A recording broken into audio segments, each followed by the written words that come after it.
দেশের নতুন যাত্রায় অরাজনৈতিক ঐক্য প্রয়োজন বলে মন্তব্য করেছেন বিএনপি মহাসচিব মির্জা ফখরুল ইসলাম আলমগীর।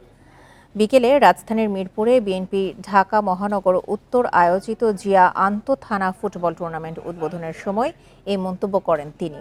ফখরুল বলেন, ফ্যাসিস্ট আওয়ামী লীগ সরকারকে উৎখাতে সবচেয়ে বড় ভূমিকা পালন করেছে ছাত্র জনতা।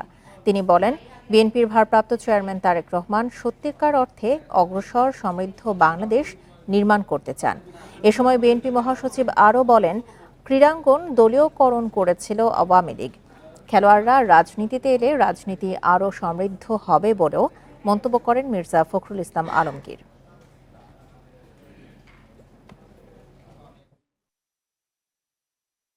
ক্রীড়াঙ্গনে আমাদের যে জিনিসটা সবচেয়ে বেশি দরকার সেটা হচ্ছে একটা অরাজনৈতিক একটা ঐক্য এবং মেধার চর্চা সবচেয়ে বেশি। সুযোগ যেন সবাই পায় এবং সেই সুযোগে যেন সবচেয়ে ভালো খেলোয়াড় বেরিয়ে আসতে চায়। -2 স্বপ্ন যে কেউ দেখতেই পারেন, তবে বাংলাদেশ এখন সেই জায়গায় নেই।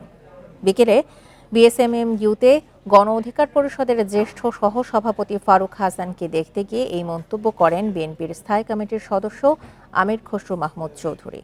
এ সময় ফারুক হাসানের উপর হামলার তীব্র নিন্দা জানান তিনি। আমির খসরু আরও বলেন, নতুন বাংলাদেশ গড়তে সবাই এগিয়ে যাচ্ছে, সবই শান্তিপূর্ণ রাজনৈতিক পরিবেশে হতে হবে। নতুন দেশ গড়ার সময়ে এমন হামলার ঘটনা দুঃখজনক। এত বড় ত্যাগের পরও এখনও বিচারহীনতার প্রবণতা দেখা যাচ্ছে বলেও মন্তব্য করেন তিনি। বিএনপির স্থায়ী কমিটির এই সদস্য আরও বলেন, রাষ্ট্রীয় পৃষ্ঠপোষকতায় রাজনীতি করা ঠিক নয়। কয়েকজনের কথায় দেশ চলবে না, দেশ চলবে জনগণের কথায়।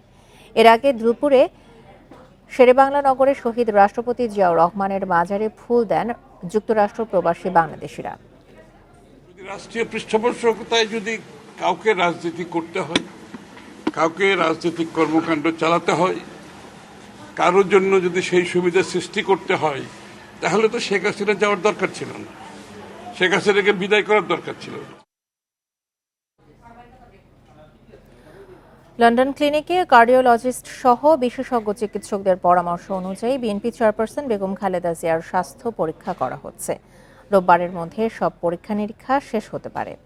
এরপর বিশেষজ্ঞ কনসালটেন্টরা চিকিৎসার পদ্ধতির বিষয়ে সুপারিশ করবেন বলে জানিয়েছেন বেগম খালেদা জিয়ার ব্যক্তিগত চিকিৎসক অধ্যাপক ডাক্তার AZM জাহিদ হোসেন। তিনি জানান, জন প্যাট্রিকের তত্ত্বাবধানে চলছে চিকিৎসা। বাংলাদেশ থেকে আসা মেডিকেল বোর্ডও লন্ডন ক্লিনিকের চিকিৎসকদের সাথে আছেন। পরবর্তী চিকিৎসা নিয়ে তাদের সাথে আলোচনা হয়েছে। উন্নত চিকিৎসার জন্য মঙ্গলবার এয়ার অ্যাম্বুলেন্সে লন্ডনে যান সাবেক প্রধানমন্ত্রী বেগম খালেদা জিয়া।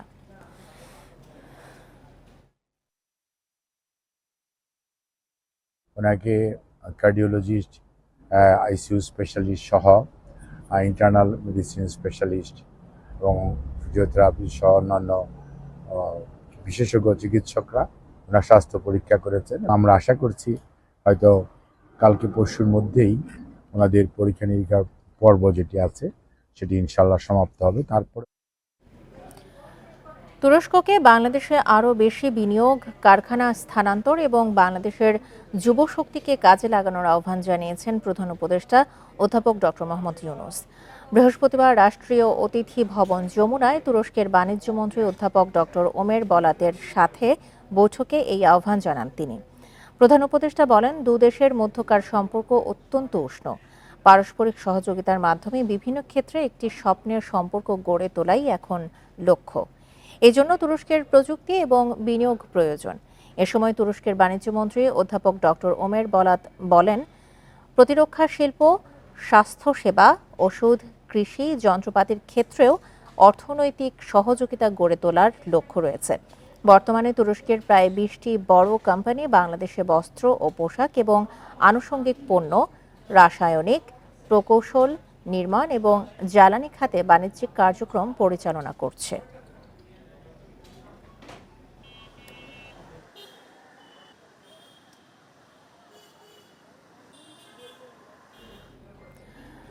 উত্তরা পূর্ব থানা থেকে সাবেক ওসি পালানোর ঘটনায় বর্তমান ওসি মোহাম্মদ মহিবুল্লাহকে প্রত্যাহার করে ডিএমপি সদর দপ্তরে সংযুক্ত করা হয়েছে। এর আগে এই ঘটনায় এএসআই সাজ্জাদকে সাময়িক বরখাস্ত করা হয়। এছাড়া সাবেক ওসি শাহ আলম পালানোর ঘটনায় ডিএমপির পক্ষ থেকে রেড অ্যালার্ট জারি করা হয়। পালানোর অভিযোগে শাহ আলমের নামে মামলাও করেছে পুলিশ। সাবেক ওসি শাহ আলমকে পরিকল্পিতভাবে পালানোর সুযোগ করে দেওয়া হয়েছে বলে অভিযোগ করেছেন শিক্ষার্থীরা। এই ঘটনার প্রতিবাদে এবং জড়িতদের বিরুদ্ধে ব্যবস্থা নেওয়ার দাবিতে দুপুরে উত্তরার বিএনএস সেন্টারের সামনে বিক্ষোভ করে ছাত্র জনতা। এ সময় ওসিকে গ্রেপ্তারে 3 দিনের সময়সীমা বেঁধে দেন তারা। তা না হলে থানা ঘেরাওয়ের হুঁশিয়ারি দেন তারা। 5 অগাস্ট ছাত্র জনতার আন্দোলনের সময় উত্তরা পূর্ব থানার ভারপ্রাপ্ত কর্মকর্তা ছিলেন শাহ আলম। পরে তাকে বদলি করা হয় কুষ্টিয়ায়। বুধবার রাতে কুষ্টিয়া পুলিশ লাইন থেকে গ্রেপ্তার করা হয় শাহ আলমকে। ঢাকায় এনে আদালতে তোলার আগে উত্তরা পূর্ব থানা থেকেই পালিয়ে যান তিনি। 5 অগাস্ট বৈষম্য বিরোধী ছাত্র আন্দোলনে হত্যাসহ একাধিক মামলার আসামি ছিলেন শাহ আলম।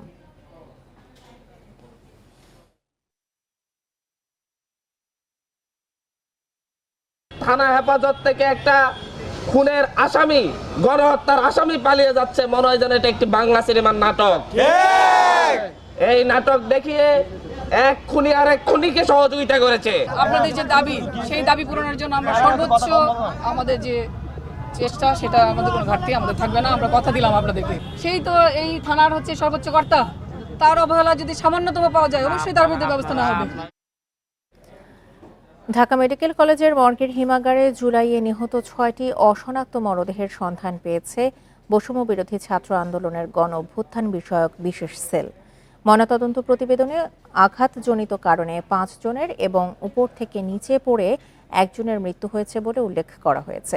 6টি মরদেহই অভ্যুত্থানের দাবি করে মৃত্যুর কারণ নিশ্চিত করতে আবারও ময়নাতদন্তের দাবি জানিয়েছেন গণ অভ্যুত্থান বিষয়ক বিশেষ সেলের সম্পাদক হাসান ইনাম। বিকেলে ঢাকা মেডিকেল কলেজের জরুরি বিভাগের সামনে সংবাদ সম্মেলনে তিনি বলেন, মরদেহগুলো পরিবারের কাছে পৌঁছে দিতে বিশেষ সেল কাজ করছে। এ সময় অভ্যুত্থানে অংশ নেওয়া পরিবারের কোনো সদস্য নিখোঁজ থাকলে গণ অভ্যুত্থান বিষয়ক সেলের সাথে যোগাযোগ করার আহ্বান জানান তিনি। বলেন, মৃতদেহগুলোর ডিএনএ ও মরদেহের পরিহিত আলামত সংগ্রহ করা হয়েছে। এই মুহূর্তে সবগুলো মরদেহ ঢাকা মেডিকেল কলেজের ফরেনসিক হিমাগারে রক্ষিত আছে।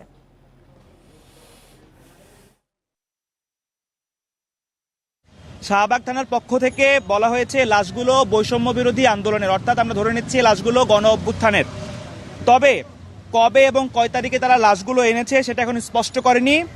আমরা গণ অভ্যুত্থান সেলের পক্ষ থেকে জানাচ্ছি, উল্লেখিত বয়সের কেউ যদি মিসিং থাকেন তবে তারা এবং তার পরিবারের সদস্যরা জুলাই গণ অভ্যুত্থান বিষয়ক সেলে যোগাযোগ করার জন্য আমরা এই লাশগুলো তার পরিবারের কাছে ফিরিয়ে দেওয়ার জন্য সর্বাত্মক চেষ্টা করব। ওষুধ, মোবাইলে কথা বলা সহ শতাধিক পণ্য সেবায় শুল্ক বৃদ্ধিতে ক্ষোভ বাড়ছে মানুষের। নিত্যপণ্যের বাড়তি দাম আর নতুন করের কারণে চাপে পড়ার শঙ্কায় তারা। অর্থনীতিবিদরাও বলছেন, সব শ্রেণীর মানুষের উপরে প্রভাব ফেলবে সরকারের এই সিদ্ধান্ত।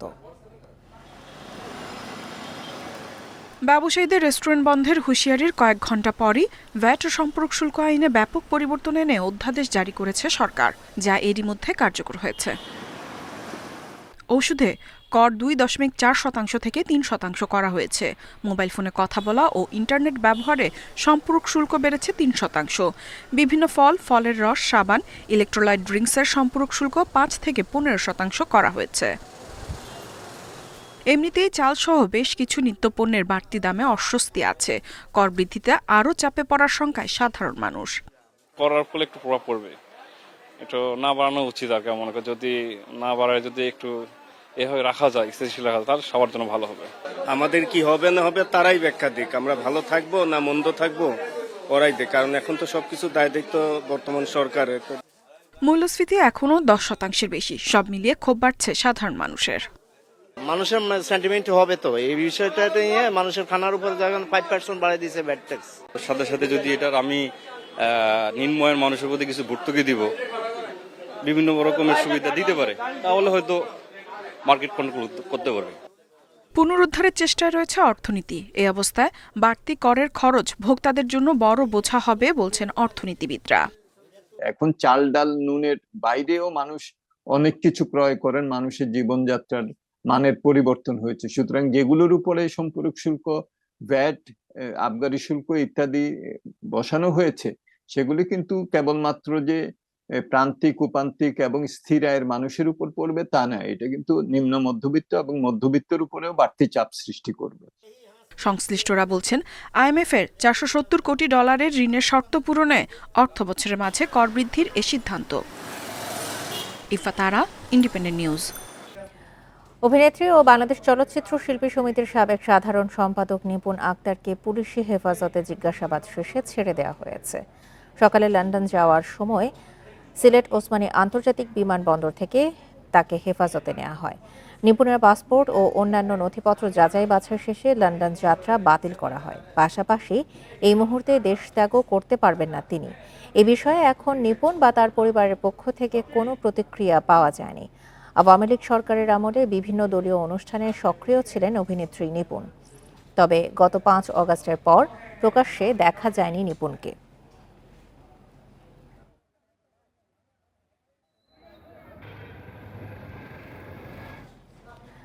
ছিনতাইকারী, চাঁদাবাজ নির্মূলে 72 ঘণ্টার মধ্যে যৌথ বাহিনীর অভিযান সহ 3 দফা দাবিতে বৈষম্য বিরোধী ছাত্র আন্দোলনের ব্যানারে বিক্ষোভ সমাবেশ করেছে মোহাম্মদপুরের সাধারণ মানুষ। শুক্রবার রাজধানীর মোহাম্মদপুর বাস স্ট্যান্ডে জুমার নামাজ শেষে এই বিক্ষোভ সমাবেশ হয়।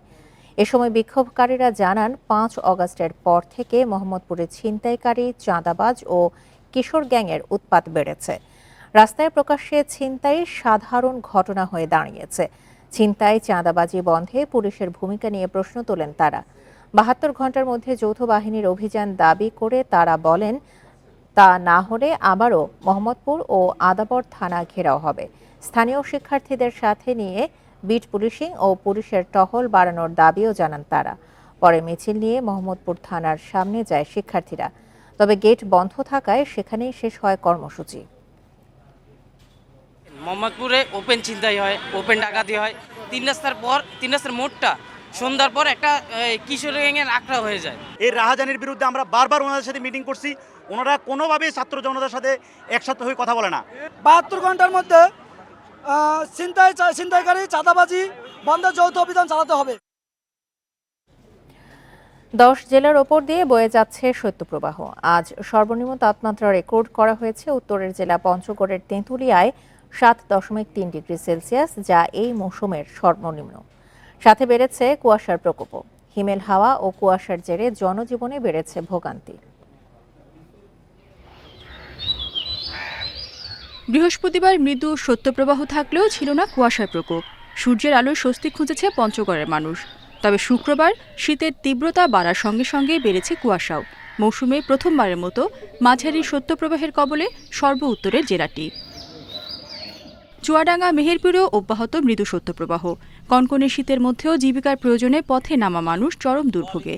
সড়কের পাশে আগুন জ্বালিয়ে আঁচ নিতে দেখা গেছে অনেককে। 2 দিন পরে প্রচন্ড শীত পড়ছে ভাই, কম্বল গায়ে দিয়েছি তাও শীত মানছে না ভাই। যে ঠান্ডা পড়ছে তার কারণে ধরেন শীতের সময় বেরিয়ে হওয়া যায় না। হাড় কাঁপানো শীতে স্থবির নাটোরের জনজীবন। অসহায় হয়ে পড়েছেন খেটে খাওয়া ও ছিন্নমূল মানুষ। দিনের বেশিরভাগ সময় দেখা মিলছে না সূর্যের।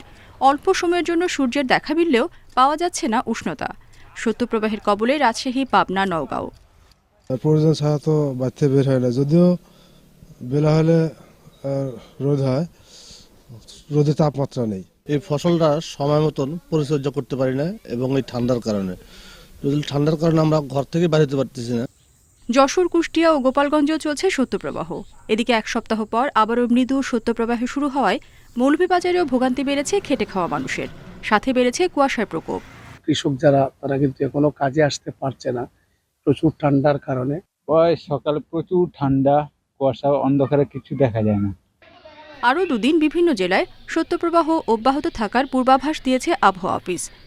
3 দিন পরে গিয়ে কিছুটা স্টেবল থাকতে পারে, ওয়েদার অথবা টেম্পারেচার না কমে কিছু অংশ হয়তো অপরিবর্তনে থাকতে পারে বা নাও বাড়তে পারে। তা আগামী সপ্তাহের শেষের দিকে, বিশেষ করে আগামী শুক্রবারের কাছাকাছি টেম্পারেচারটা আবার একটু ফলিং টেন্ডেন্সি আছে। এদিকে শীতজনিত রোগের প্রকোপ বাড়ায় হাসপাতালে বেড়েছে রোগীর ভিড়। রেশমি নন্দী, ইন্ডিপেন্ডেন্ট নিউজ। এ ছিল সংবাদ সন্ধ্যায়। আমন্ত্রণ পরের আয়োজনে।